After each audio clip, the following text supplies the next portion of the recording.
Okay, so where did you get this knowledge of nutrition? So I created the yoga nutrition training because I observed as well that a lot of my yoga students really want to talk about food, and they want to talk about this subject of how to help students from a nutritional perspective.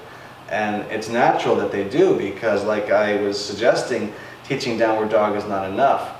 But then if you start to talk about the subject of nutrition, but you only know half of the information, it's actually doing more of a disservice than it is a help, because then the person that you're speaking to asks a few questions and maybe the answers are not as forthcoming as they needed to be because of lack of training or lack of study, and then the interaction turns into the reverse of what we had intended.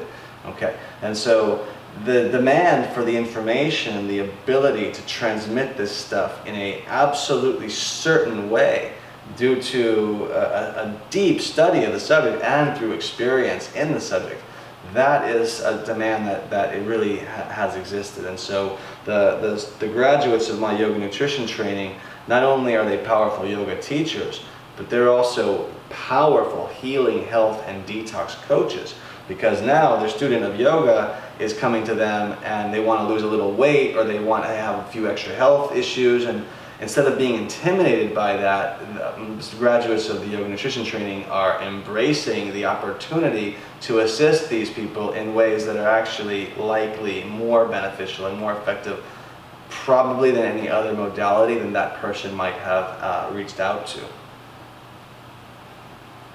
Okay. What was your question? Yeah. I had to answer that before I forgot it. Oh, my where background? did you? My yeah, background. your background. My background on food and raw food and vegan food, or all that, all those little labels that you would call, goes back to 1998 or so. Before that, I was eating very standard meat, pizza, cheeseburgers. I mean, gosh, I was really a conventional American diet kind of a guy. And then I had a near-death experience in Africa, and I came back and I started to study yoga. And when I started studying yoga, I also started to study about food and nutrition. I had a roommate who was a raw food guy, and at that time, and that I didn't know about it, but I started to really study it. So in the late 90s there, I started to really get into it, and then I started to experiment with myself. So I would study the books, and then I would try it on myself and see how it would work. And I got to realize from my studies that this subject of food is kind of simple, and that we are who we are as primates, and we're designed to eat a certain way, and that no animal in the planet cooks its food before it eats it.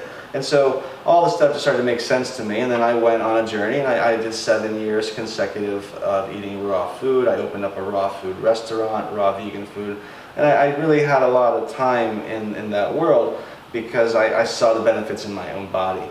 Now I'm a little bit more relaxed about my dietary rules. I eat what we call vegan style, which means I don't eat animal products, more or less. I eat as much food that's not cooked, that's raw, as I can. But my background is pretty extensive. I've read hundreds of thousands of pages on the subject of nutrition. I have a master teachers that I really consider to be authorities in the subject. And I'm constantly a student. I'm constantly reading, and I'm constantly exploring within my own body and within my own self, how well all of this really does work. Okay. What can a yoga nutrition student of yours expect to do during the training? The yoga nutrition school is I'm sorry. Now, okay, we have another one. Now is